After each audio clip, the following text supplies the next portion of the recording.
Everyone, आज का जो हमारा टॉपिक है वो है एटॉमिक स्पेक्ट्रा। एटॉमिक स्पेक्ट्रा क्या होता है?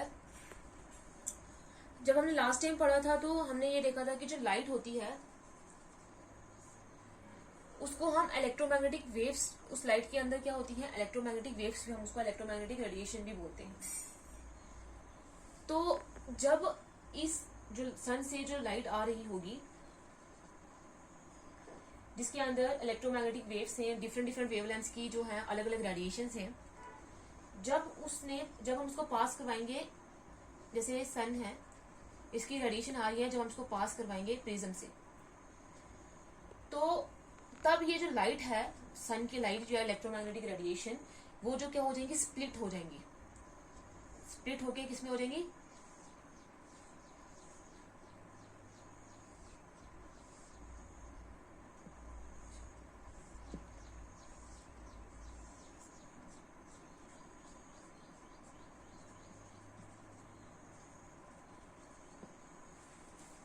जब हम क्या करेंगे, जो लाइट होगी जो सन से आ रही होगी, जब हम उसको प्रिज्म से पास करवाएंगे तो वो स्प्लिट हो जाएगी 7 कलर्स में।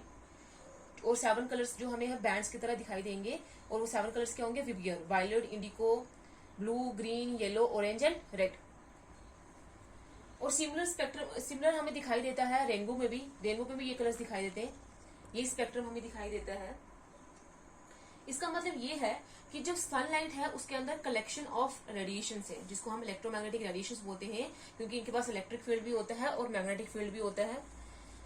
और ये क्या करती है, वेव्स की तरह प्रोपोगेट करती है, तो इसलिए हम इनको इलेक्ट्रोमैग्नेटिक वेव्स बोलते हैं, रेडिएशन भी बोल सकते हैं। तो इसका मतलब ये है कि इस जो लाइट है सन की जो आ रही है उसके अंदर रेडिएशन है, इलेक्ट्रोमैग्नेटिक वेव्स हैं, और डिफरेंट डिफरेंट वेवलेंथ की उसके अंदर क्या है, रेडिएशन है।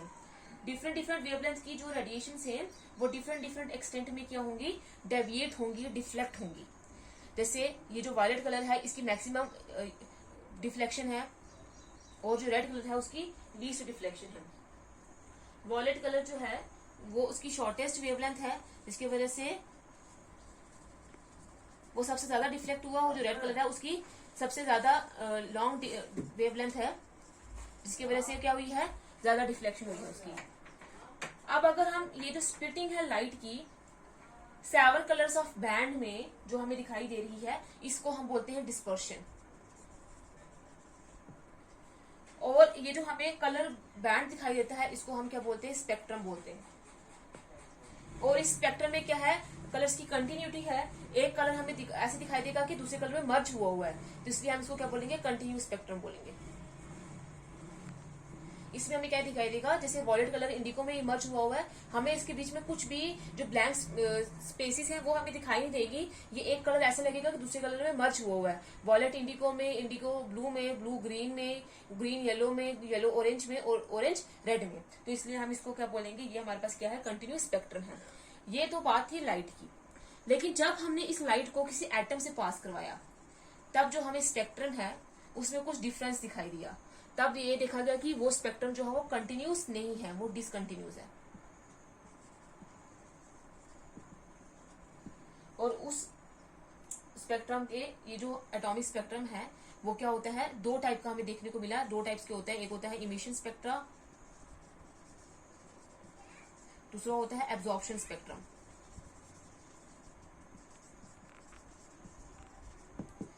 तो जब हमने एटम से लाइट को पास करवाया तो हमें 2 टाइप के स्पेक्ट्रम देखने को मिले, एक है एब्जॉर्प्शन स्पेक्ट्रम, एक है एमिशन स्पेक्ट्रम। एक एक करके हम डिस्कस करते हैं कि एब्जॉर्प्शन स्पेक्ट्रम क्या होता है और एमिशन स्पेक्ट्रम क्या होता है।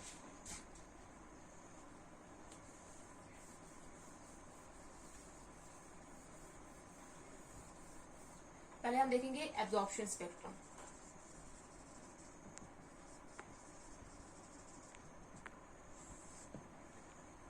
तो एटम का अगर हम स्ट्रक्चर देखें तो ये होता है एटम, बीच में क्या होता है, न्यूक्लियस, जिसके अंदर पॉजिटिव चार्ज होता है, और इलेक्ट्रॉन जो है वो इस न्यूक्लियस के इर्द गिर्द क्या कर रहे होते हैं, रिवॉल्व कर रहे होते हैं।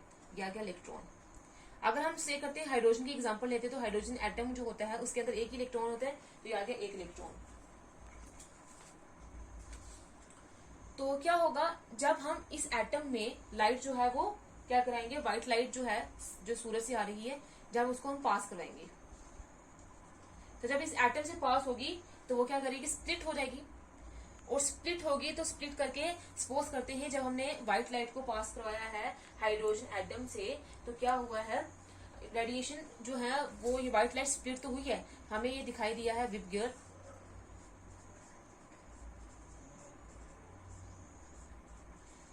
और इसमें हमने ये देखा कि जब हमने इससे एटम से पास करवाया तो बाकी सारे कलर्स जो है वो हमें दिखाई दिए, लेकिन जो येलो कलर की जगह थी उसकी जगह हमें एक डार्क लाइन दिखाई दी, ये हमें डार्क बैंड जो है वो शो हुआ। बाकी सारे कलर हमें दिखाई दिए जब हमने व्हाइट लाइट को पास करवाया, लेकिन जो येलो कलर है वो क्या हुआ, यहाँ से गायब हो गया, डिसअपेयर हो गया। अब ये जो येलो कलर है वो डिसअपेयर क्यों हुआ है, क्योंकि येलो कलर इस एटम ने एब्जॉर्ब कर दिया है। वो येलो कलर की जो रेडिएशन है, उसकी जो येलो कलर की जो फ्रीक्वेंसी वाली जो रेडिएशन है, जो इलेक्ट्रोमैग्नेटिक रेडिएशन, वो इसने एब्जॉर्ब कर दी है। और एब्जॉर्ब इसलिए किया है क्योंकि इलेक्ट्रॉन की एनर्जी को इंक्रीज करने के लिए।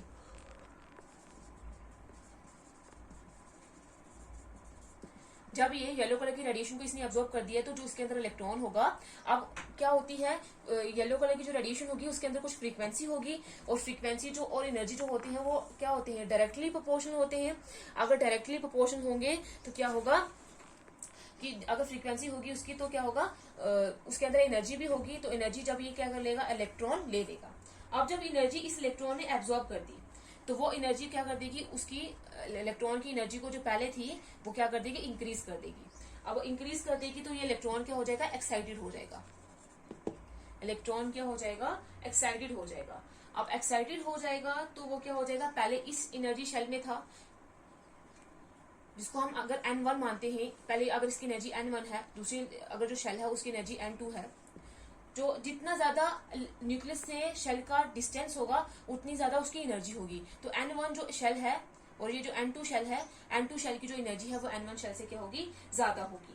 तो अब इसने इलेक्ट्रॉन ने एनर्जी जो है वो ले ली है, एब्जॉर्ब करी है, एक्साइटेड हो गया है। तो पहले जब इस शेल में था, अब इस शेल में एनर्जी जितनी थी अब इसमें और एनर्जी आ गई है, तो अब वो क्या करेगा, एक्साइट हो जाएगा और जंप करके, क्योंकि वो एनर्जी इस लेवल की नहीं होगी तो वो जंप करके हायर एनर्जी स्टेट में चला जाएगा, हायर एनर्जी लेवल में चला जाएगा, एक्साइट होके हायर एनर्जी लेवल पे चला जाएगा। अब जब वो हायर एनर्जी लेवल पे जाएगा तो इसने एनर्जी एब्जॉर्ब करी है तो हायर एनर्जी लेवल पे चला गया। तो तब जो हमें स्पेक्ट्रम दिखाई देगा तब हम बोलेंगे वो क्या है, एब्जॉर्प्शन स्पेक्ट्रम।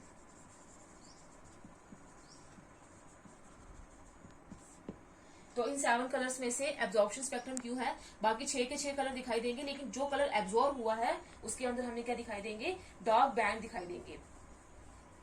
तो ये स्पेक्ट्रम जब ये रेडिएशन एब्जॉर्ब होंगी तो जो हमें स्पेक्ट्रम दिखाई देगा ये हमारे पास क्या होगा, किसी भी एटम का, किसी भी एलिमेंट का एब्जॉर्प्शन स्पेक्ट्रम होगा।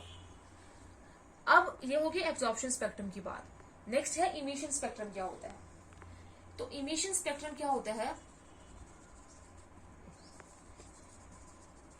अब ये इलेक्ट्रॉन एक्साइटेड तो हो गया, एक्साइटेड स्टेट में भी चला गया, लेकिन इसको यहाँ पे एक्साइटमेंट के लिए कितना टाइम मिलेगा, 10⁻⁻34 seconds.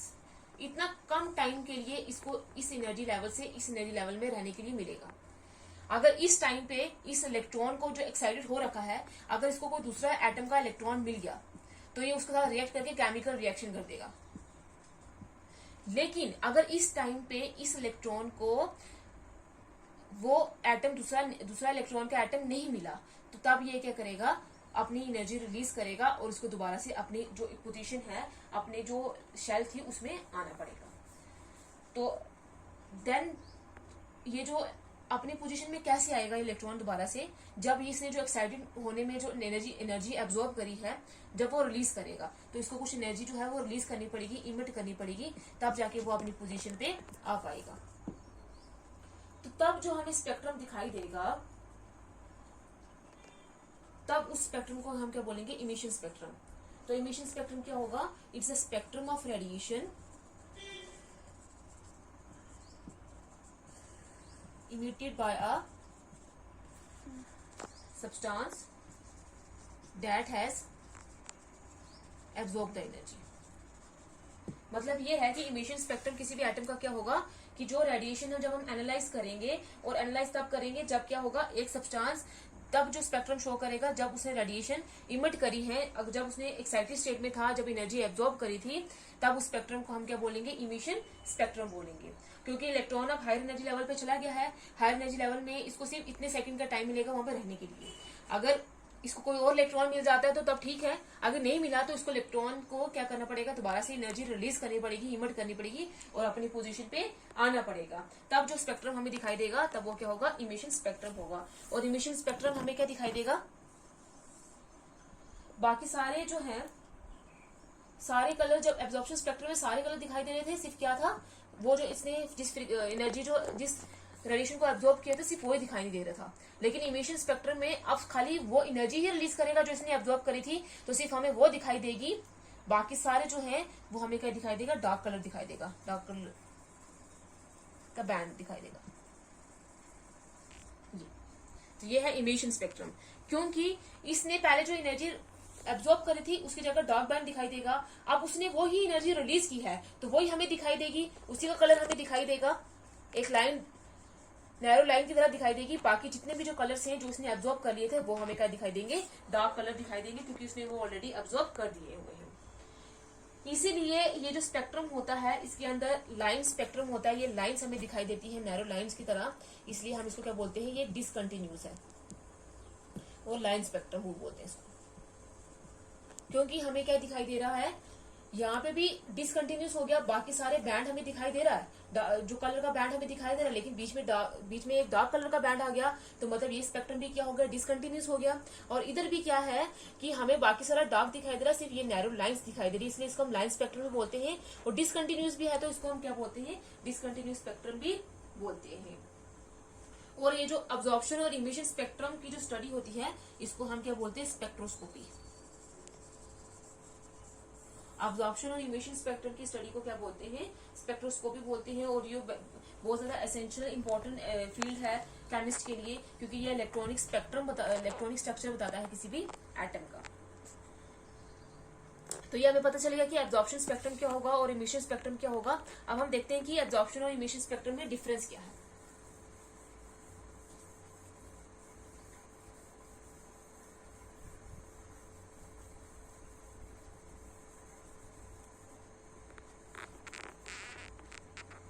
Difference between absorption spectrum and emission spectrum, तो ये आ जाएगा इमिशन स्पेक्ट्रम और ये आ जाएगा absorption spectrum.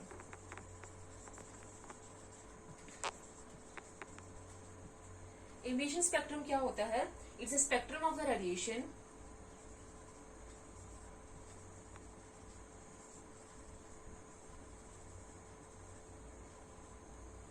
emitted by excited electrons। और ये अब्जॉर्प्शन स्पेक्ट्रम क्या होता है, इट्स अ स्पेक्ट्रम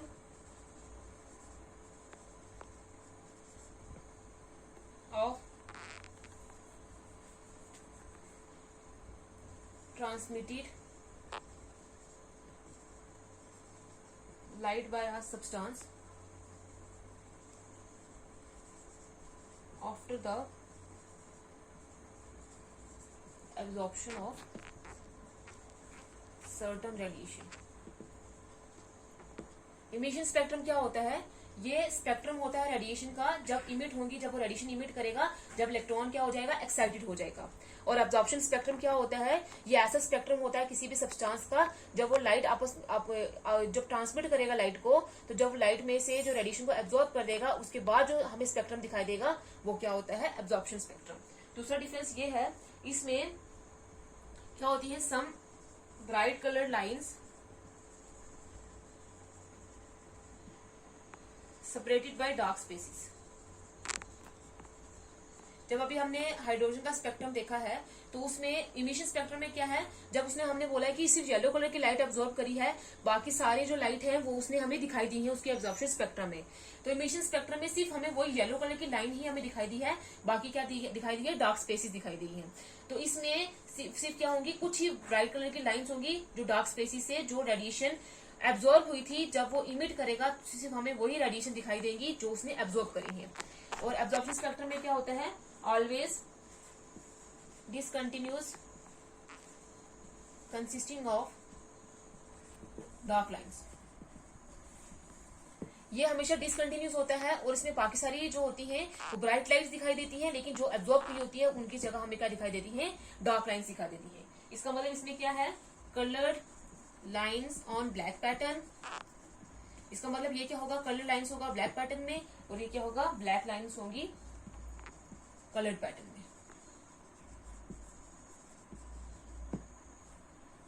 ये था आज का हमारा topic, absorption spectrum and emission spectrum, जो हमने समझा है। और ये देखा गया है कि एब्जॉर्प्शन स्पेक्ट्रम जो है वो हमें उसी जगह पे दिखाई देगा जिस जगह पे इमिशन स्पेक्ट्रम जो है वो डिसअपेयर हुआ, या फिर हमें इमिशन स्पेक्ट्रम उसी जगह पे अपेयर होगा जिसमें एब्जॉर्प्शन स्पेक्ट्रम जब क्या हुआ होगा, डिसअपेयर हुआ होगा। क्योंकि अभी हमने देख भी लिया है, क्योंकि जब हमने देखा कि येलो कलर की लाइट एब्जॉर्ब हुई है तो इमिशन स्पेक्ट्रम में सिर्फ हमें वही शो हुई है।